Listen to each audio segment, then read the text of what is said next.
Mr. Mullen. Thank you for being here today. Thank you for the opportunity to, we'll just ask some questions. Seems like there's a lot more unknown there is known in this room. A lot of suggestions, but, you know, really we run into a situation that I don't know if we're looking far enough ahead. Does either one of you have a projection of 20 years down the road where we're going to be? Because what I keep hearing from Mr. Cawley, I think I'm saying that, Cawley and Mrs. Trottenberger, is that we're just looking to put a Band-Aid on something. Does either one have an idea of where we're going to be in 20 years, the shortfalls we're going to have, or the infrastructure needs that we're going to be facing?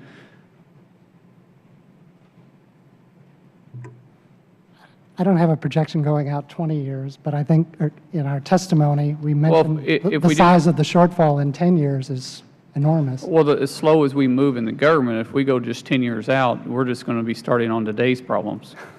I mean, I don't mean it as a joke, but I'm being serious. Before we can get a project, we have a plan today. Before we can get a project, it's 3 to 5 years before we can get to see the dirt start moving. It's a difficult problem.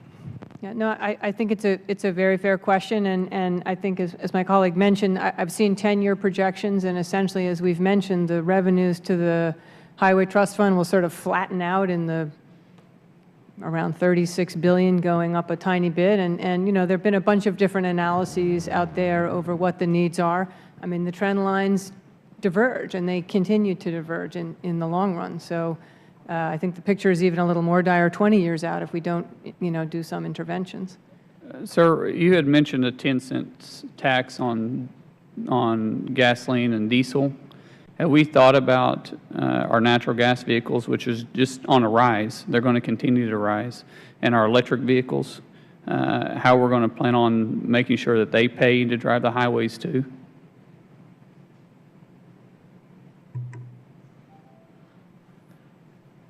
CBO can't make any proposals about additional taxes that you all might want to impose on different kinds of alternative fuel vehicles.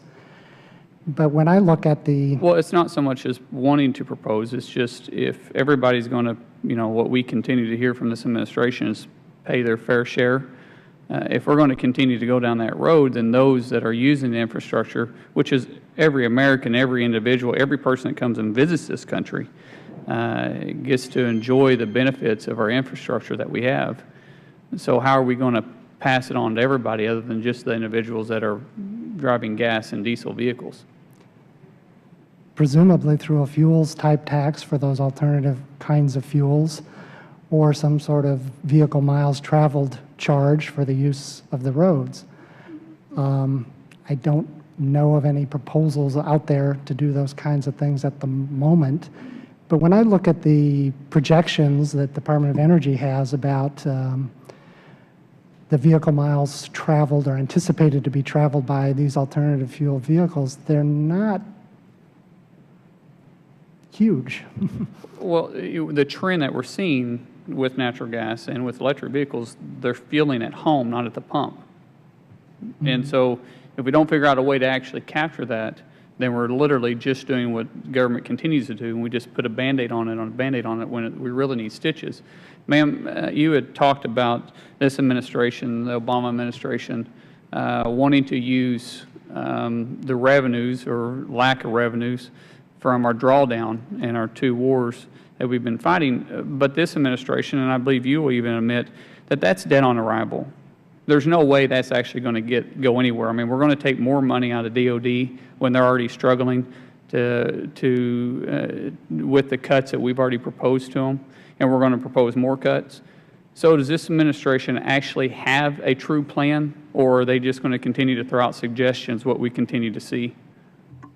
You know, again, I think, and I would note that that set of savings is one that's been talked about a lot on Capitol Hill, actually on both sides of the aisle, and I think people have different opinions about, you know, what's really going to happen with it. But again, I would repeat what I said earlier, which is I think clearly the difficulty of this problem is going to be one, it is going to require Congress and the administration, House and Senate, Republicans and Democrats to work together. I don't think I agree. there's going to be a magic solution that's going to, just And I do emerge out of agree with thin what air. you're saying, but the thing is being a leader and being, I've been in the private industry or the private sector my whole life. When you're at the head, which this president is, you've got to make tough decisions, not just suggestions. You've got to come up with real solutions to propose something, not just throw something out and see if it sticks on the wall. And we continue to see that lack of interest and that lack of suggestion, that lack of leadership from this administration. And I think what Congress is saying is, look, we're wanting to work. You can tell both sides. It isn't just a Republican issue or a Democrat issue, but both sides are willing to work together. But at the same time, that's what this country has continued to do over and over again, is look to our president for some type of leadership, and we have yet to actually see that. I yield back.